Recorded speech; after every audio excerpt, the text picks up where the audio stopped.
The movie begins with a wicked French prince preparing for a party at his castle. He goes to the ballroom to meet his guests, who are all beautiful ladies. He dances with them while cadenza plays the harpsichord and Madame de Garderobe sings. Suddenly, an old woman opens the doors and enters the room. She begs the prince to give her shelter for the night and offers him a rose as a gift.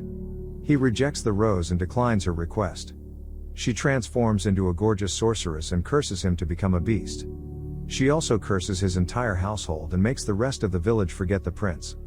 The prince keeps the rose in a glass jar.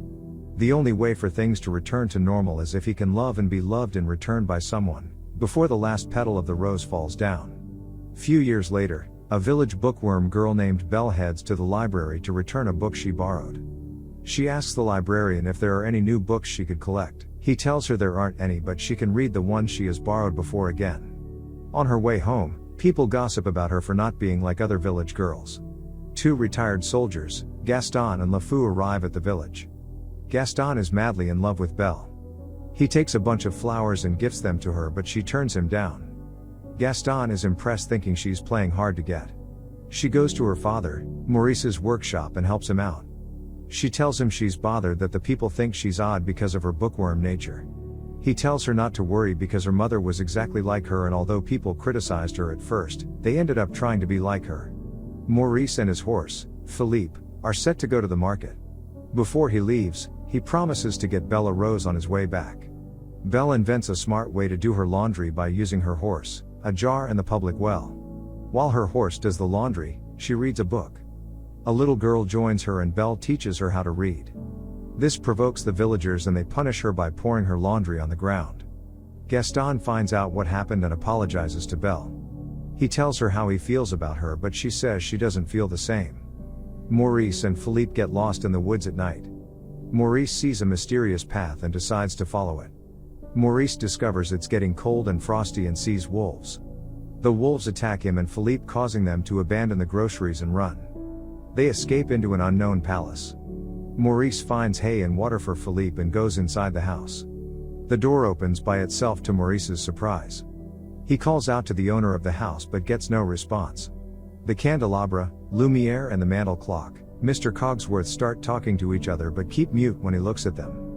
Maurice goes upstairs to see a harpsichord playing itself. The harpsichord stops immediately. Maurice goes to the fire to warm himself and proceeds to the dining room to meet a well-prepared dinner. While he feasts, he's approached by Chip, a talking teacup. Maurice gets scared and rushes out of the castle with Philippe. He sees a garden of roses and stops for one. After plucking it, a beast holds him hostage. Philippe runs off to call Belle. Belle goes to the castle the next day and finds her father in a prison. The beast shows up and tells her he's taking her father as his eternal prisoner because he's a thief who wanted to steal his rose. The beast asks her to choose between taking her father's place or leaving. Maurice tells her to leave. Belle requests to hug her dad goodbye one last time. The beast lets her into the cage. Belle pushes Maurice out of it and takes his place. While the beast drags Maurice out of the castle, he promises to return for Belle. Lumiere frees her and takes her to her room. He warns her not to visit the west wing of the castle. The room is beautiful, but dusty. Plumette, a talking feather duster, dusts the room. Madame de Garderobe, who's now a talking wardrobe, dresses Belle up and falls asleep. At the tavern, Gaston tells LeFou that he's hurt because of Belle's rejection. LeFou cheers him up. Maurice comes in, seeking help to rescue Belle. When he tells the people about the beast, they think he's gone crazy. Gaston decides to help, hoping that would convince Maurice to give him Belle's hand in marriage. The beast finds out Lumiere and the other items are making dinner for Belle. Lumiere explains that they need to charm Belle and get her to love him if they're all to become human again. The beast goes to Belle's room and asks her to join him for dinner. Belle refuses, saying she'd rather stay hungry than eat with him. He storms off angrily to the west wing. Another petal falls. Chip's mom, Mrs. Potts, who's a talking glass kettle, finds Belle trying to escape. She introduces herself and offers Belle a cup of tea. She commends Belle for taking her father's place and tells her everything is going to be fine. Mrs. Potts invites Belle for dinner. After dinner, Belle goes to the west wing and sees the rose. The beast finds her there, and in a fit of rage tells her to leave. Belle takes Philippe and rides out of the castle. The wolves attack them again. This time, the beast shows up and saves Belle from them. The beast is injured, So Belle takes him to the castle and nurses his wounds. Belle asks Mrs. Potts why they all work for him. Mrs. Potts explains that they've looked after the prince since he was a kid, and he used to be very gentle until after his mother's death when his father made him into a cruel prince. On the way to the castle, Maurice, Gaston and LeFou see two paths. Maurice isn't sure which one to follow, so he makes a guess and picks one. Gaston believes he's making the whole story up and says they should return home. Maurice asks Gaston why he chose to help him if he never believed what he was saying. Gaston says it's because he wants to marry Belle. Maurice says he would never let that happen, so Gaston knocks him unconscious and ties him to a tree to die. The household items tell Belle about the curse, but they don't mention how to break it. The next day, a peasant woman, Agathe, finds Maurice and frees him. She gives him some tea to soothe his pains. Belle wakes the beast by quoting Shakespeare and he completes the quote. She is surprised, and the beast tells her he went to an expensive school, so he knows these things.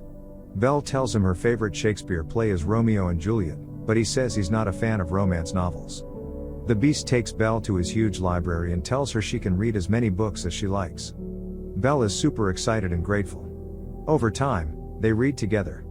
Belle sneaks up on the beast and catches him reading a romance novel. He admits he lied. Belle says the other people in the house are very lively. The beast admits that he has a way of sucking the laughter when he's around them. Belle says she's like that too and is often made fun of by people in her village. The beast suggests they run away and shows Belle a book that takes someone to any place they imagine.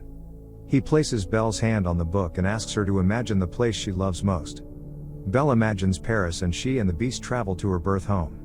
The beast asks Belle about her mom, but Belle said her father never told her what happened. The beast finds a doctor's mask and Belle realizes her mom was killed by the plague.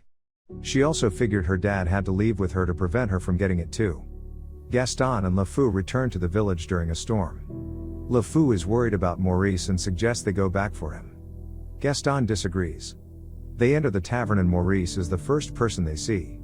Maurice accuses Gaston of attempted murder, but Gaston denies it. Maurice is asked to provide witnesses. He calls Agathe, but she refuses to speak. He then calls LeFou. LeFou is about to confess when Gaston gives him a signal. LeFou denies it immediately. Gaston tells everyone Maurice has been delusional and needs to be taken to an asylum immediately. The beast tells his servants that he asked Belle to a dance and she agreed. He says he's nervous about the whole thing. His servants encourage him to do his best to woo her before the last petal falls off. They help him prepare for the dance. The dance goes well. Belle and the beast have a little chat after the dance. Belle tells him she misses her father greatly and would love to see him. The beast gives her his magic mirror. Belle asks it to show her father and she sees him struggling with Gaston's boys. The beast frees her to go and save her father. He also tells her to keep the mirror. The beast's servants are worried she would never come back because she doesn't love him. The beast apologizes to them for bringing the curse upon them. Maurice is locked up and about to be taken away when Belle arrives. She tells everyone about the beast and the castle and shows them the mirror. She tells them the beast is a kind and gentle person. Gaston says she's under the beast's spell. He incites the people to join him in killing the beast, before it comes for them and their children. He fears she would run off and warn the beast, so he orders her to be locked up with her father. LeFou tries to tell Gaston to stop, but he doesn't listen. The people collect some weapons and head for the castle. The beast's servants see the people coming and barricade the doors.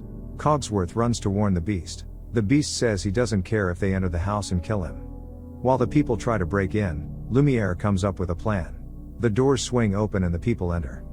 One of them says the castle looks very familiar. The beast's servants launch a surprise attack on the people. LeFou is hit badly, but Gaston abandons him to look for the beast. Belle tells Maurice she knows what happened to her mom, and she understands why he had to take her away from Paris. She tells him the beast freed her and asks for his help. Maurice uses Belle's hairpin to pick the lock to go and save the beast, and Belle escapes with Philippe.